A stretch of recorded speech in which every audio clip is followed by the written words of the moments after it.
Assalamu alaikum wa rahmatullahi wa barakatuh. May the peace and blessings of the Almighty be upon one and all. Today we will be discussing a very important topic connected to the tongue. The tongue, as you know, is a gift of the Almighty. It is very small in size, but it can create so much havoc and it can cause so much damage that more than any other organ of the body. So it's important for us to know that the Almighty has created this tongue. You know, some scholars say so beautifully, He has put 32 guards that are so sharp around that tongue so that we think 32 times before we actually utter. And it's amazing how the tongue is so small, it moves 1,001 times in a minute up and down, and yet it does not get cut by these sharp knives around.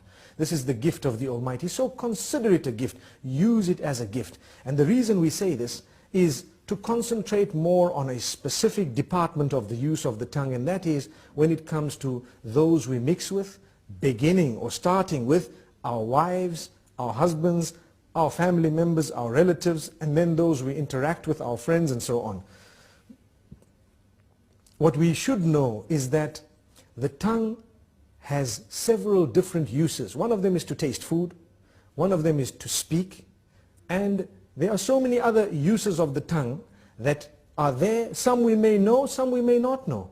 It's amazing. However, remember, your respect as an individual is very closely connected to how you use the tongue. This is why the Messenger Muhammad, peace be upon him, says, every morning all the organs of the body call out to the tongue and say, fear the Almighty regarding all of us. It is through you that we are known, so be careful what you say. Amazing. Which means I have hands, I have legs, I have a brain, I have eyes, my whole body, my entire image, my identification. I am known as a good or a bad person based primarily on how I use my tongue. Have we ever thought of that?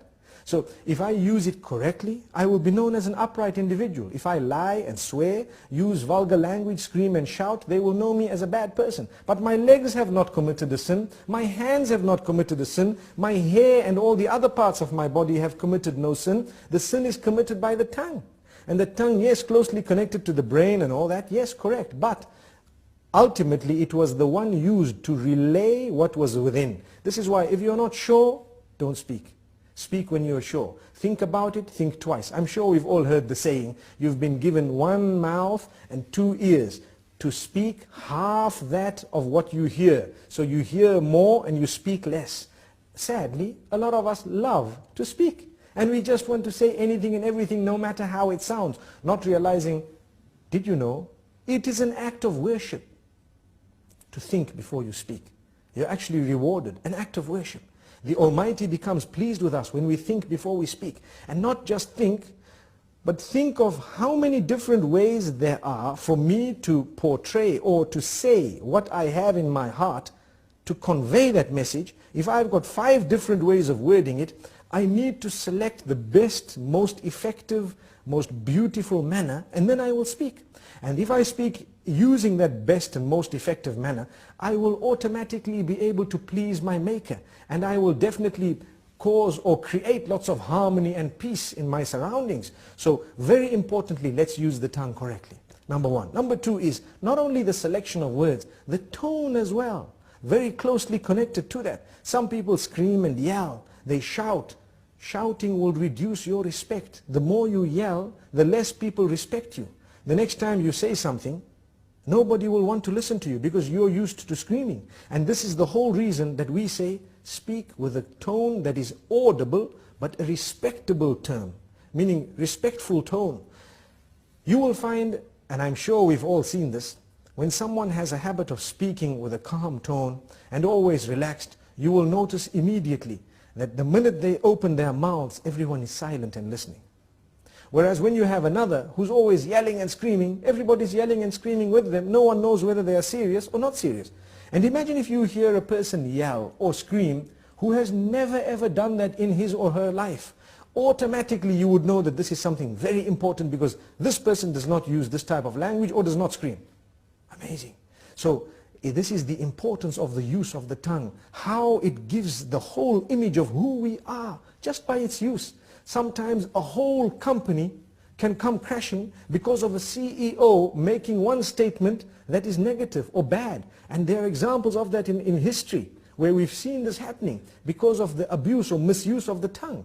The same way a man who has always been respected can lose all his integrity within a split statement because of how bad it was and how evil it was. So we need to be careful. You are known by your tongue. Let us be careful how we use this tongue. We'd like to give a few more examples. Within the home, it is an act of worship to say words, to create the words and to utter words that will bring about a smile on the faces of your children and family members, your spouse primarily.